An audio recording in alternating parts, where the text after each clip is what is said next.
এবার জেদি বাচ্চাদের খাতায় নাম লেখালেন বিশ্বের ক্ষমতাধর দেশ আমেরিকার প্রেসিডেন্ট ডোনাল্ড ট্রাম্প। গ্রিনল্যান্ড তার দেশ, যুক্তরাষ্ট্রের লাগবেই লাগবে বললেন ন্যাটো প্রধানকে। কি করতে যাচ্ছেন ট্রাম্প? কি অপেক্ষা করছে বিশ্ববাসীর জন্য? মার্কিন প্রেসিডেন্ট ডোনাল্ড ট্রাম্প ন্যাটো মহাসচিব মার্ক রুটেকে জানিয়েছেন যে আন্তর্জাতিক নিরাপত্তা সুরক্ষার জন্য গ্রিনল্যান্ডের উপর যুক্তরাষ্ট্রের নিয়ন্ত্রণ প্রতিষ্ঠা অপরিহার্য হয়ে উঠেছে।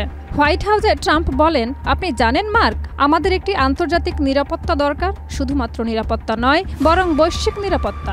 অনেক জনপ্রিয় খেলোয়াড় উপকূল জুড়ে ঘুরে বেড়াচ্ছে, আমাদের সাবধান থাকতে হবে। এই বিষয়ে আমরা আপনার সঙ্গে আলোচনা করব।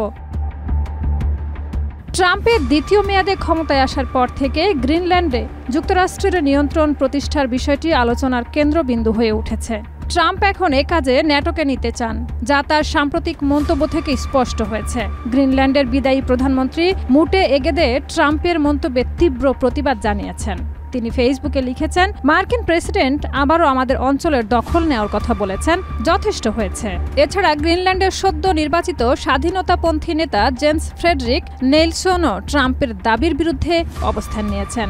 তিনি ফেসবুকে বলেন, যুক্তরাষ্ট্রে ট্রাম্পের দেওয়া বক্তব্য একেবারে বেমানান। এমন পরিস্থিতিতে আমাদের অবশ্যই একসঙ্গে দাঁড়ানো উচিত।